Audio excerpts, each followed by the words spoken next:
Hey guys, just want to do a shout out to everyone today that's doing their bit for the fuel protests. Remember guys, no fuel, no trucks. No trucks, no food. No food, no life. Are you going to take this shit?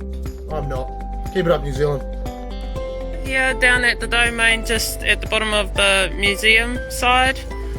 If you look over this side, there's the little gazebo across the road. There's parking here. We'll try and stay here till about 12. If anyone can make it down, we'll wait for you. We're still down here at the domain. Stand up to fuel prices, New Zealand wide.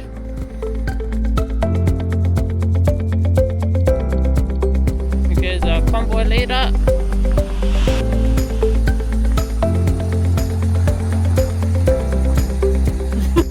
I'm not really one to live interviews, but for you I'll do anything. You've been so helpful. Thank you. Being so helpful.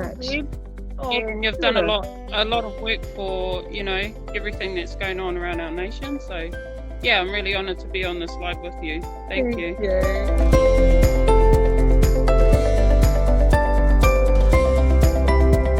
Awesome. Hey, so where are you at the moment? You're at Auckland Domain, is that right? Yeah, we're still here down at the Auckland Domain. We're just we've actually set up a little posse, and we've had a few people actually come over and talk with us and talk with Levi just about what this is really about.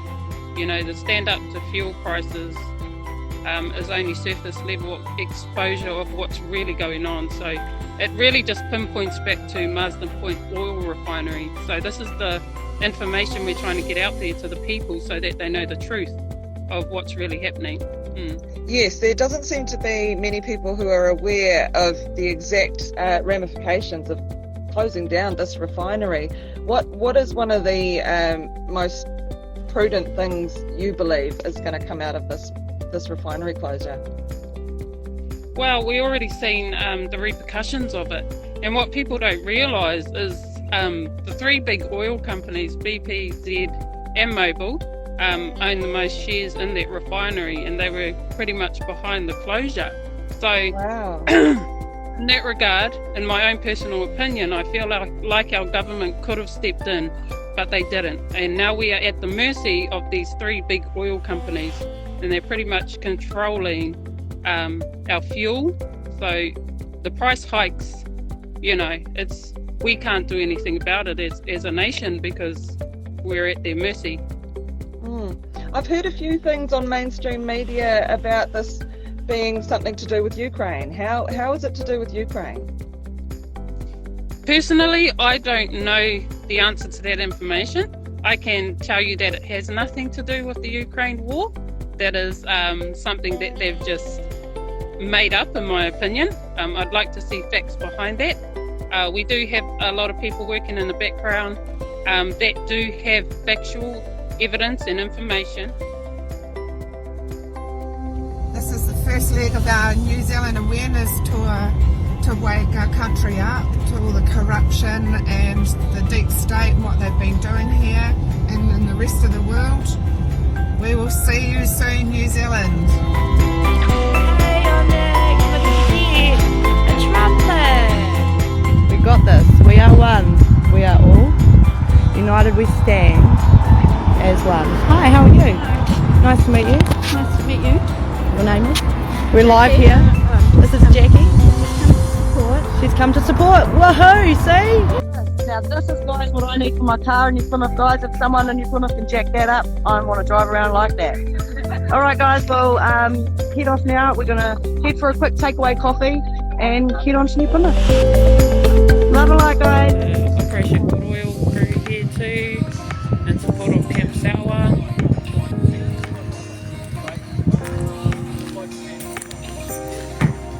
Zeff's mum and dad, and the brother Zeff and his beautiful partner just cooking sausages for everyone. So still here at Westgate.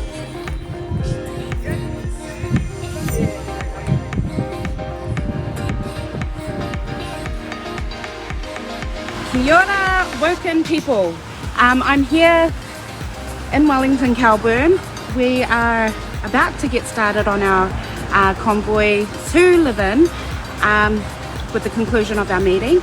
My name is Violet and I'll be your host for today. I have a person here and I'd like to ask her a question. So yeah, I'm just going to do that. I'm going to switch it over. So this is Juanita from all over the place. So I'm just going to ask you, why is it so important for the word to get out? Because if we don't do something about the gas prices going up, nobody's going to be able to afford it. You won't be able to go and buy your food. You won't be able to get to work. And if we don't get the message out, then they'll go, people will say, why didn't you tell us? We're telling you. If we don't stop the fuel prices from going up and protect Marsden refinery, then we're going to be in a lot of trouble. And do you think that's going to affect the shipment of resources or food products across the country? It will stop any transport for food, your clothing, all of anything you purchase, even for stuff online. Couriers won't be able to afford it.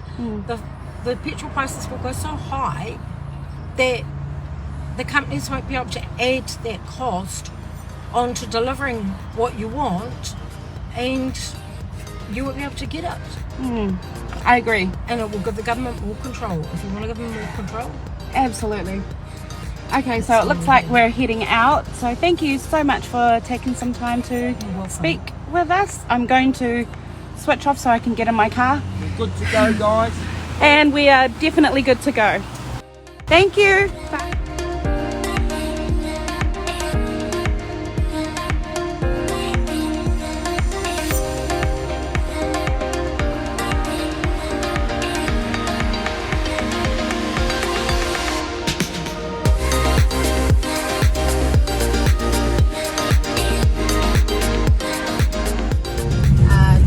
Closing of the refinery is huge and just as impactful as the mandates, because this affects our livelihood,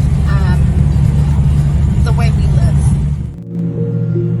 Hey guys, we're down at Cambridge here, so pop-up protesting against all these ridiculous fuel prices and this manufactured energy crisis that we're currently experiencing. So there's just me down here, I've got some signages here.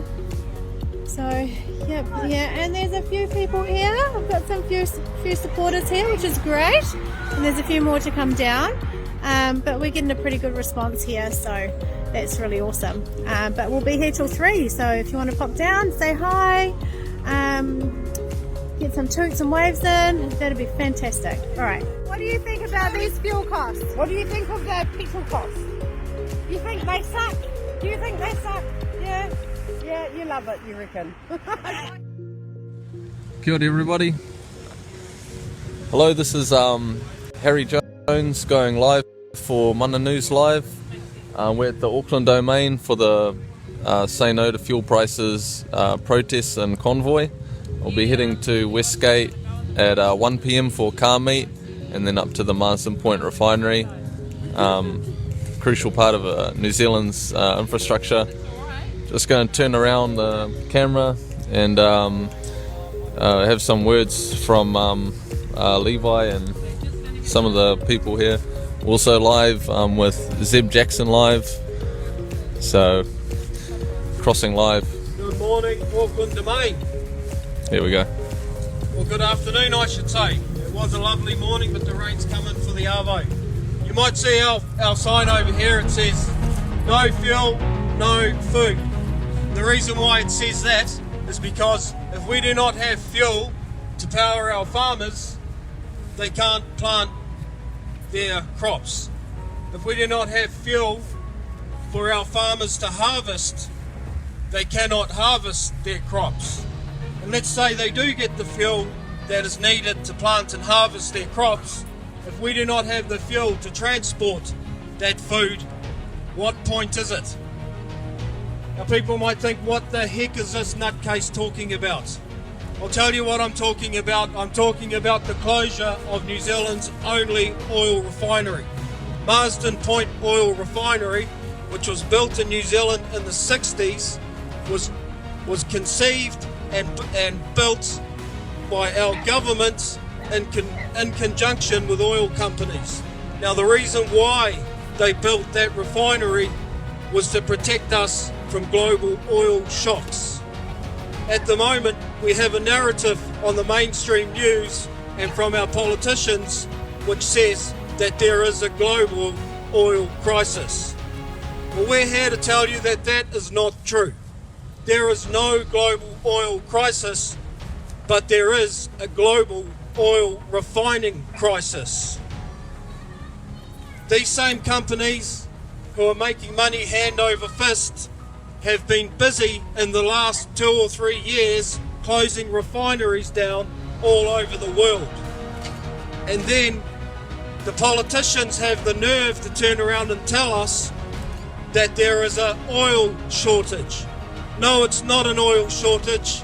It's a shortage of petrol, diesel, and other refined products. This is why Marsden Point Refinery was so important to our country. It's not so that you can drive your car to the beach on a Sunday. It's so that we can farm and transport our food. New Zealand has enough food, or it grows enough food, to feed around 40 million people, they say. What good is that if you cannot transport it? That capacity of 40 million people will soon dwindle to next to nothing if our farmers do not have their diesel. Not only has our government allowed this refinery to close, and let me tell you, they say, oh, it was because the refinery was losing money. Well, it was losing next to nothing compared to the amount of money this government has wasted in the last 3 years. This government has wasted over $120 billion on complete nonsense. We're talking a matter of $100 or $200 million that would have kept this refinery running, which would have kept us in diesel. The reason that we are here, the reason that we are going to Marsden Point is to bring awareness and attention to these facts. This is not a conspiracy. These are just simple, everyday, provable facts. If you don't believe me, Google it. We need this refinery. We need to secure our fuel supply in order to secure our food supply. It's not a hard equation. It's very, very simple. We only have about 20 days supply of diesel in this country. It takes about 18 days to get a ship of diesel down from the Southeast Asian refineries where we purchase it from. If a ship is late, which is quite highly likely in today's environment, fuel rationing will start almost immediately. Now ask yourself this question: if the government gets the power to ration your fuel, do you think they're going to let go of that power? I would say to you that no, they will not. This government that we have loves to control absolutely everything. And this is another way that they will control your life and everything that you do, because they will say that this is good for the planet. Well, it may be good for the planet, it may not be good for the planet, but I'll tell you what it's not good for. It's not good for your puku, because without fuel, we don't eat. Thanks. See you at Marsden Point, Tuesday the 5th. Tuesday the 5th, the big bank investors, Air New Zealand, LanzaJet, the MBIE, all of these guys are going to be at Marsden Point. Come on up, bring a sign, let them know what you think. God bless you all.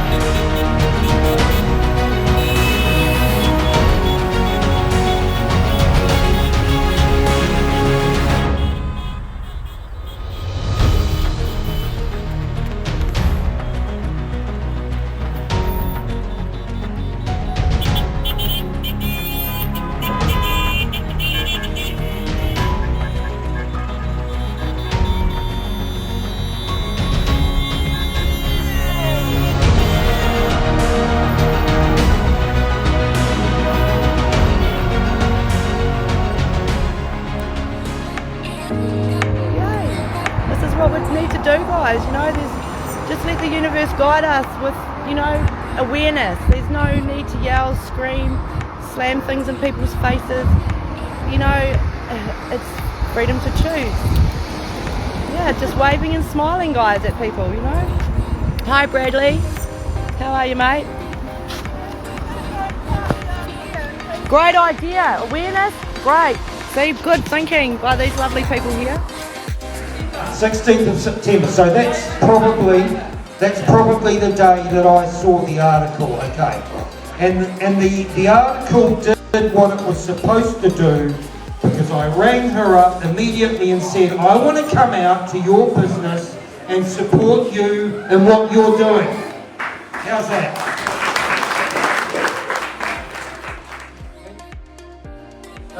No, the refinery, as far as all the good information that I've had, is still complete. To a great degree. It was pulled apart and cleaned as part of their four-yearly deep cleaning cycle. They completely shut it down, they clean it, they chemical wash it, and then reassemble it. My understanding is that it may not have been completely reassembled, but all the parts are there. All the infrastructure is there that they could, without too much of it, there would be some investment, but it could be restarted, absolutely.